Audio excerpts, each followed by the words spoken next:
we are so blessed by our community and by our neighbors. You know, when I did the site visit with Impact 100 the other day, they said, you know, what kind of support, how do you get this done? Trying to make sure it wasn't like a one-man show, and it's definitely not. And I said, you mark my words, if I get on the phone, I could have 15 people up here in 5 minutes if I need them. Yeah. You know, and we have that kind of support, and I'm very, very thankful for that. Tiger leases our family farm property. Okay. Down in Chipmunk, I should say. Gotcha. Yeah. But they've been great. Just a tremendous family. Yeah, they are. So my daughter, who is married to his son, has her master's degree in ABA, and she works with autism kids with the school system and everything. Awesome. Is there an opportunity for her to help here in any way? Definitely. That she was interested in? Yeah, there's so many volunteer opportunities from a therapeutic point of view and behavioral point of view. In the school, retired school teachers come help teach 101 or grade papers. You know, we need help in the kitchen, we need help in the office, even people to run errands, do laundry. There's so much to do. Yard work. Sure. You know, we always need a fix-it man, I can tell you that. So, a fix-it man. Oh, yeah. You know, a lot of times men are like, I'm busy, I can't commit to something long-term, but they're willing to kind of, hey, yeah, if something comes up with your plumbing, you can call me. Something comes up with electrical, you can call me. Yeah. You know, that kind of stuff. There's just, Good. the needs go on and on, for sure. So if somebody wanted to volunteer, how would they go about doing so? So 3 ways. They could contact us through our Facebook page, My Father's Arrows, and we're very active on that page. Just send a private message. Second way would be they could email us at our main email, info@myfathersarrows.org, and that could be gotten from our website. And the third way would just to be call the main office number, 850-675-4403.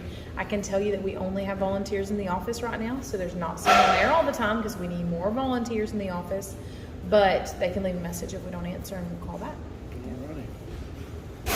How long has this been going on? How long from day one to now? So the ministry is 7 years old, and you met my daughter when we were in the school, and I was thinking about it. You know, my kids remember, we started this thing from car washes and yard sales and bake sales. I mean, with nothing. There was no wealth behind us. There was no famous person to help promote us. We're nobody. We're just working people, right? That saw a tremendous problem that we were introduced to because we were serving in the foster care system. And it was on our heart for years. And the thing is, you can have this attitude of, well, I could never do that. I got myself in a position where I was looking around going, well, who's going to do it? Yeah. Who's going to take care of the children? You know how many times people say to me, I could never do that. I could never give them back. It'd just break my heart. I don't care about your heart. Right. I do, but I don't. No, I you know what I understand. mean? Yeah, I understand. My focus is on these children's hearts. Who's more at risk? Yep. These traumatized children or you as a stable adult? Are you Absolutely. kidding me? Some of the traumas these kids had to be pretty horrific because some of them are almost incurable. You Right? mind speaking on what kind of, some of them? I know you did a little bit outside, but Yeah. So this is one of the things that's the most hard in the story that's hard to tell because I have to be very, very careful. I never want to exploit the children or betray them. Right. At the same time, their stories deserve to be told because they deserve a voice, right? Can he tape this while you say this? Yeah, sure. I have children that have suffered trauma that we can't even imagine. Children that have been tased before they were abused. Children who have been threatened to be drowned and held underwater if they told on their abuser. Children that have been starved. You know, Ungodly I have things. ungodly things. I have children that have been in cribs until they were 9 years old on a piece of carpet. Children that had minimal to no interaction with adults. Severe neglect, abuse, abandonment, rejection. And through this trauma, and oftentimes them bouncing around through the foster care system or from an orphanage, they've learned survival skills which include manipulation, lying, self-sabotage. Oftentimes with attachment disorder, if they feel too close to you, then they try to push you away before you can push them away. Right. It's their. You know what? Oh no, I'm not going to let you hurt me. I'll get you first. I'm not going to go through that again. It's their brick wall. Absolutely. And we've got some And it's very understandable. high towers. I've got children that were abused by the people who were supposed to protect them. Obviously birth parents, but even adoptive parents. Oh my goodness. And you know, you have a child that's been through so many things, whatever abuse, neglect, abandonment that got them removed from the home, or maybe they were abandoned from the home in the first place. There's a primal wound in just losing your birth mother, your birth parents. Primal wounds from even experiencing domestic violence and prenatal substance exposure from inside the womb. But then being bounced around and not having a consistent caregiver in the first 5 years of life damages the brain. Their brains are absolutely rewired for pure survival and nothing less. It's all about self-preservation. Yeah. So they focus very much on things instead of people, instead of relationships. And you know, by George, in a lot of their lives, it's the stuff that's been more trustworthy than the people. What is one case that you can remember that was horrible that you watched and seemed to turn completely around? I couldn't tell you the whole story without betraying the child. Right, no, that's understandable. And if I sat here and told you the stories of these kids, you'd just lay down on the floor and weep as a grown man. Oh, I wouldn't doubt it. You know, I don't watch Hallmark movies. I don't watch anything that requires any emotional fortitude. I shared this with Vic. I have nothing else to give. Every day of my life is that. Whether I'm on the floor with the little boy that's crying for his mama and I'm telling him his mama's not coming back. That I'm the mama he's got right now. And this is the home he's got. And that we love him and we want him and we're going to give him the best life that we can give him. That's a real story for you. Try that on. Yeah, I'll Try that on. And then go down to the movie theater and try to watch something emotional. There's no way. No way. Doesn't cover it. No way. Are most of the children from Santa Rosa County, Escambia County, or do they come from elsewhere? We take children from everywhere. We prioritize the children in our local community first. Okay. We've been compared to Institute for Attachment on a national level. What we're doing here is very, very special and unique. We don't give up on children here. Absolutely. Now, have you noticed the way that altogether things are going better? It seems like they're getting worse, staying about the same when it comes to, you know, the situation, kids coming in, more or less about the same? I think it's going to continue to get worse and worse because if you look at the nature of our society and what all's gone on, I don't see a whole lot getting better. The family dynamic has greatly been broken down. Yeah. You know, the value of the father in the home has been thrown away. You can see that in mainstream TV shows that you watch. You know, in our own government. mothers have been painted as inadequate. You know, if they don't work outside the home and be a breadwinner. Nothing wrong with women working outside the home, Right. but it's almost like minimized for them to run a home and take care of their children and train their children. Like, that's just nothing. That is the most important job our nation has. And it's been handed off to our government. Yeah. So I don't want to get any more political than No, that. I understand. But that's you're that's the absolutely truth. correct. Yeah. It's the There's nothing parents' political about it. It's responsibility factual. to train the children. There you go. And the parents need to be valued and respected for their roles.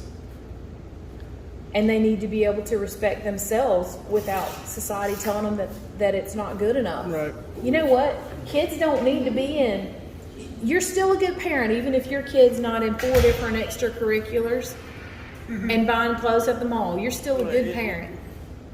You know, they don't care about the stuff. It's about the relationship. You know, that's one of the Families- most truest things right there. Yeah, families are constantly on their phone.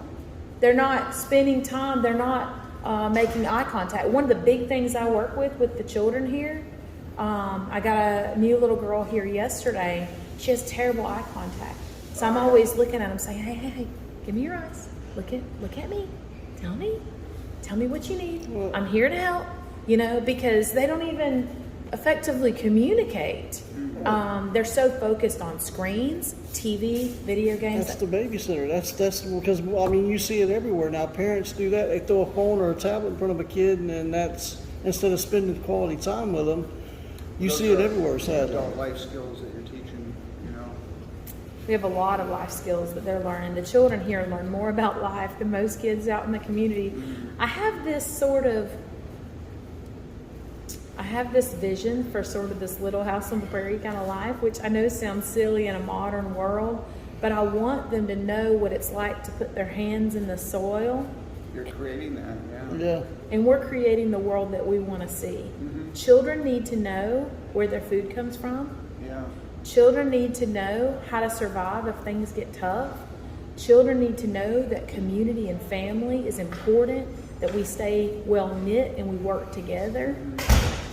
You know, you can't be an island, right? You can't just be just on your own and relying on the big box companies to take care of you and the government to take care of you. And that's the thing, you're starting at, you know, a young age too, so that stays with them as well. And so, I mean, you see that in the school system. They start doing something at a very young age, so they're basically trained that way as they get older to think that way and act that way. So what are you we guys are doing doing for it the right social way. policy? How do we get social policy to change so we don't subsidize poor parenting?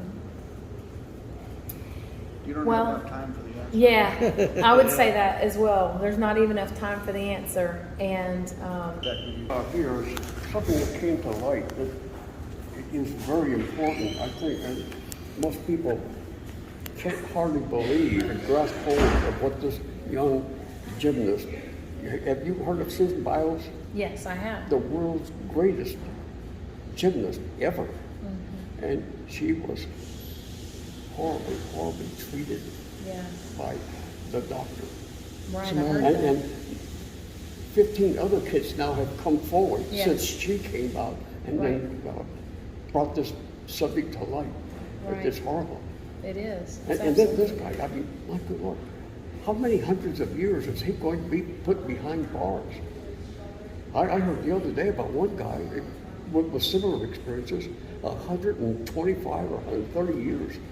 It's not enough. Well, I mean, but yeah, he needs to be horribly treated because he treated these young You took ladies a horribly. child, the thing that's most precious to a child away from them, that's their innocence.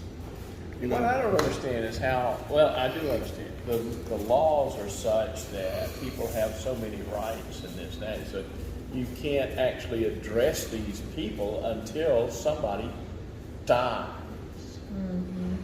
It does seem that way. So much swept under the rug. And even then, the death, you know, they may be able to hide it. There's no telling how many of those happen. Yep. But you ever run into that here, or people think, oh, you're in foster home, you're treating these kids bad? So there's always a stigma, and I think it's very good that we stay absolutely transparent.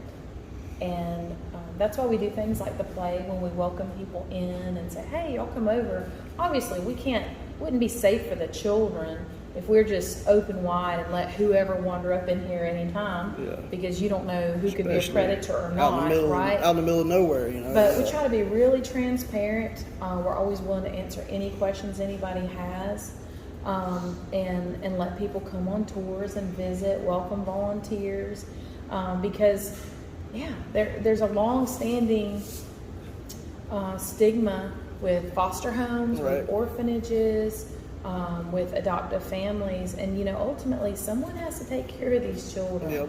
And oftentimes, there's very few of us to do it. So I think the most important thing is to make sure that everybody knows that you are transparent and operating in full integrity, and we are licensed by Florida Association of Christian Child Care Agencies.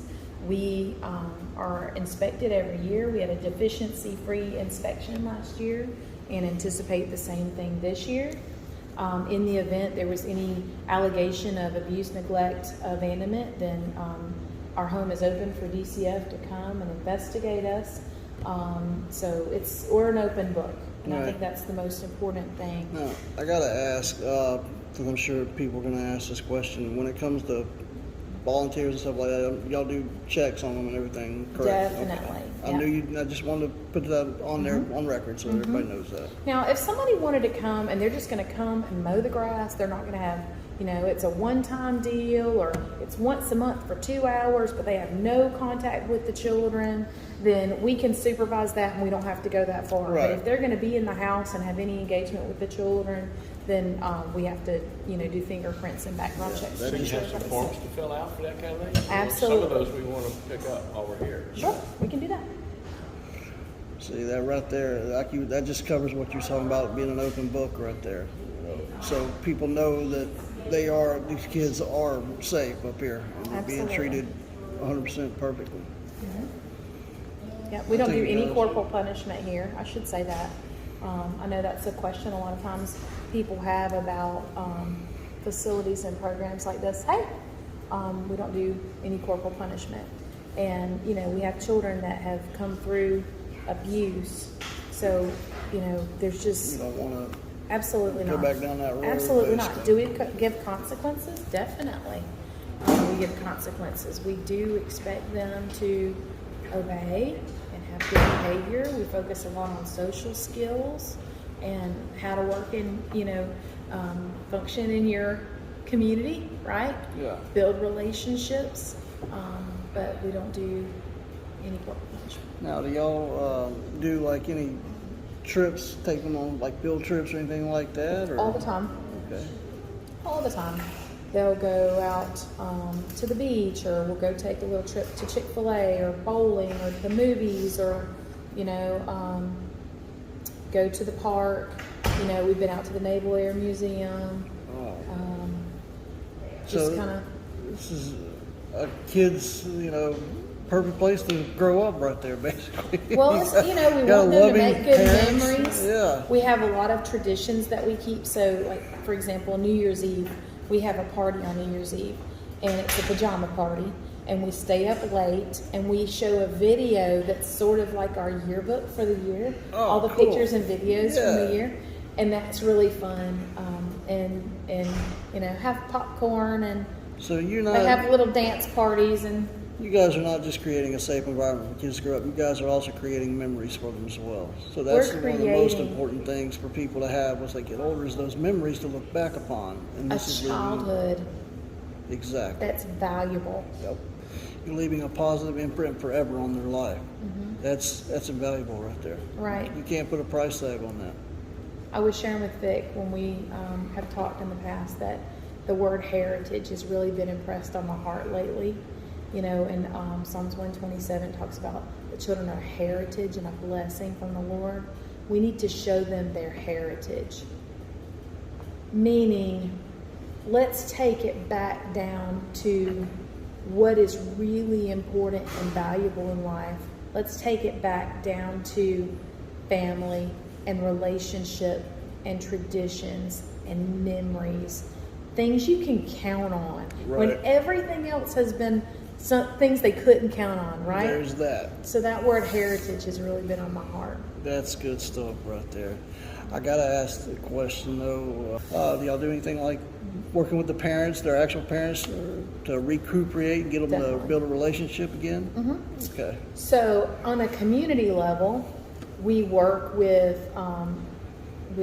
parents that maybe they've been engaged by the foster care system and they're having a struggle in their life and they need some support. And it may be as simple as they need a crib for their baby, or they need a bed, or they need some diapers. We'll support in that way.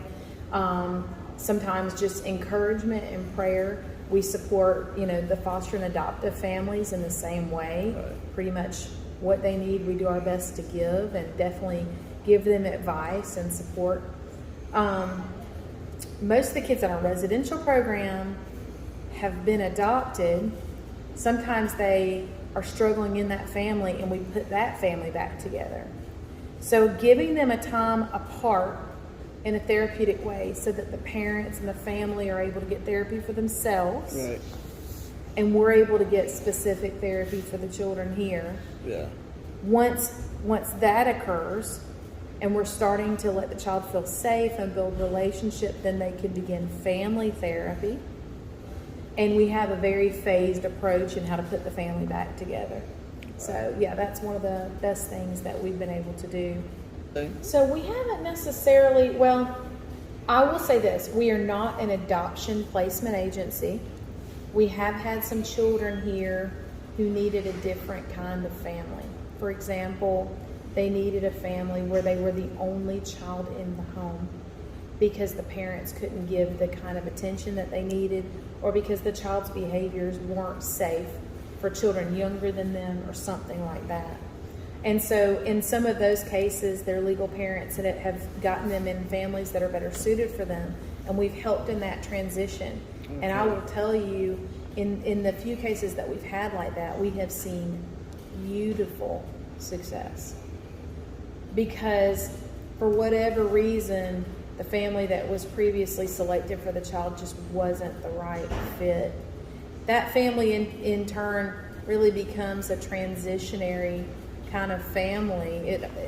It almost is like it was a long-term foster family when they realized, like, this isn't going to work. This is not what this child wants. Right. This is not what this child can handle. Now they have to make those arrangements themselves, and we are definitely not proponents of disrupted adoptions or readopting. But we have had a few times where the child needed to be the only child in the home, and they are absolutely thriving. So there's a little boy that comes to mind. And he was actually featured in one of our newsletters, so I have permission to tell his story. He was adopted in another state out of foster care, never bonded with his adopted family. Kind of seemed like they had higher expectations than what were reasonable at that place and phase and where he was in his healing from his trauma. I don't know if that makes sense to you, but you can't take this child out of all this trauma and you just expect them to have perfect behavior and straight A's and just mesh right in. Right. Trauma changes the brain, right? Absolutely. Ultimately, this child sustained more trauma, and there's a lot of bad things that happened to him in that adoptive family, of which I had no contact, by the way. He was abandoned into a psych facility. He was a Christian child. A Muslim attorney was assigned to his case and learned about what was going on with him, and she started making calls trying to get him a placement. And I get a call from this Muslim attorney that there's this boy that wants a Christian home, and they need to find a family for him, and she's working on that. We're not the adoptive placement agency, right? She's working on that, but he needs a place to be in the meantime. Right. He came to us, and he had extremely high behaviors. Off the chain. Now, what do you mean? Failing out of school. High behaviors. Disrespectful. Okay. Cuss you out. Throw things across the room. Just disobedient. Ridiculous. Right. He was communicating with this behavior. He was so hurt. The levels of pain in this child's heart were more than you can fathom. I'm only giving you a brief glimpse of this story. I'm not even telling you the trauma he's sustained. P.S. Remember, he sustained trauma and abuse in his birth home, which was severe sexual abuse, and it was in a, they were devil worshippers, actually. This is an out-of-state family, okay? He was removed. He was exposed to all kinds of torture in that home. He was removed. He was put in foster care. He finally gets adopted. Okay, so there's just so much to this story. Yeah. Anyway, he comes to us. He has these very high behaviors. He's going to try to do anything shocking that he can. he's so anxious, he can't hardly even be still in his own skin. You know what I mean? Like, Yeah. he's so hyperactive. He's just all over the place. He can't sleep. He won't go to bed. He's just a mess. Well, he made tremendous progress here. Ultimately, a Christian home was found for him. Another adoptive family where he is the only child in the home. And where, when we got him, he was failing. He couldn't really even function in society. That child is making straight A's, participating in extracurricular activities, has a fantastic relationship with his adoptive family, still comes back to visit. See, that's It's beautiful. why, exactly, and that's why to me, you guys are so important, because what you're doing is, if you guys don't intervene there, this kid continues doing what he's doing, and then he's dealing with the prison system's dealing with him, and he continues down, spiraling down and down and down and down. Mm-hmm. So that's why you guys are literally there as the stopgap right Oh there. yeah, there's so many people that think, oh well, that's not my thing. That's just not my thing. Well, first of all, It's if not. you're a Christian, it's not your choice. The Yeah. Bible tells us to There take you care of go. orphans, right? Secondly, to people that feel uninterested in taking care of children with trauma, you need to get interested because it has profound impacts on your community. Yep. With incarceration rates, community poverty, education levels, and It's a big circle. It affects everyone. drugs, teen pregnancy, disease. It's all there. Yeah. So if the children aren't shown a better way, if they aren't able to feel safe and trust adults and build relationship, that's the path they end They're up going on. to do like you said, and they're going to do whatever it takes to survive. And, Right. And sadly, we know where that leads to.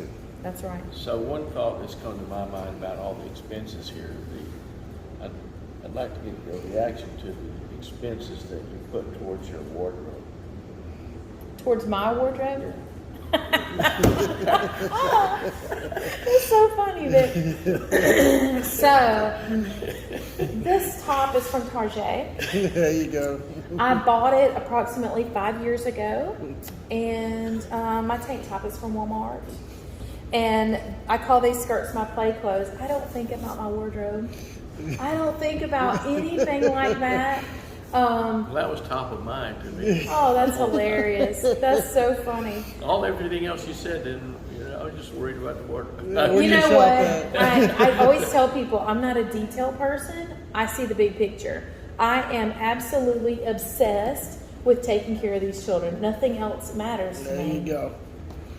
That is what I do. That's what I'm focused on. So, yeah, people think, oh, what's up with this long skirt head covering It's lady? because your What- priorities are in the right place. Your priorities aren't worried about that perfect dress like that person is. Your I priorities are worried could about that care little boy and little girl. less. Exactly. I mean, my grandma always said, cleanliness is next to godliness. There you You go. can be poor and be clean. And Yep. I'm not saying that I'm poor. My husband provides well for our family, and I'm very thankful for his hard work. But what I'm saying is, the things that I cared about when I was younger mean nothing to me now. And you know what? In the end, when you're laying on your deathbed and it's just you and God, it's not going to matter to you There either. you go. You can't take nothing There's with you. so much time and money wasted in foolishness and things that don't matter. They're not eternal things.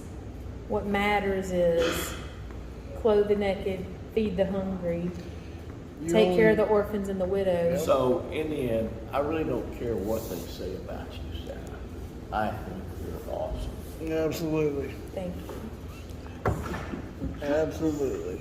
Turns out they say a lot of good things about her. but- Hey, Well- how can you not? I mean, honestly. A lot of times I'm misunderstood and people see me because I'm very plain, and I don't put all that attention into kind of fitting in with the latest trends and whatever, and people be like, oh, that poor oppressed woman, Oh, surely man. she's so legalistic and her husband must just beat her down and not let her do anything, or she must be a part of a church that, Can listen, you imagine somebody beating her down? I don't think so. I am who I am. There you go. And it's between me and God, and I answer to one. And so I don't care much about the trends of the world. I don't blame you. Because, like you said, no matter what, my thing is we're only here for a little while, okay? And what you're doing what you're supposed to. You're making the most of that short time that we're on this earth, Yeah. okay? And when you're long gone, your impact will be continued on with these kids, okay? hope so. Because it's going to continue on with them and then pass down and down and down. A heritage. So there you go. That word heritage, you just nailed it. So keep doing what you're doing. Yeah. Well, I appreciate it. Thank you very much. Absolutely. Thank you, Sarah. And I can promise you, I'm going to do as much as I can to help you out. I'm sure Vic is too. And I will get other people to help, because I don't like doing anything. well, see, that's the thing though. You're helping by getting other people to help. So give it up, Vic. You're helping. So often just making connections and spreading the word is so helpful. Yep.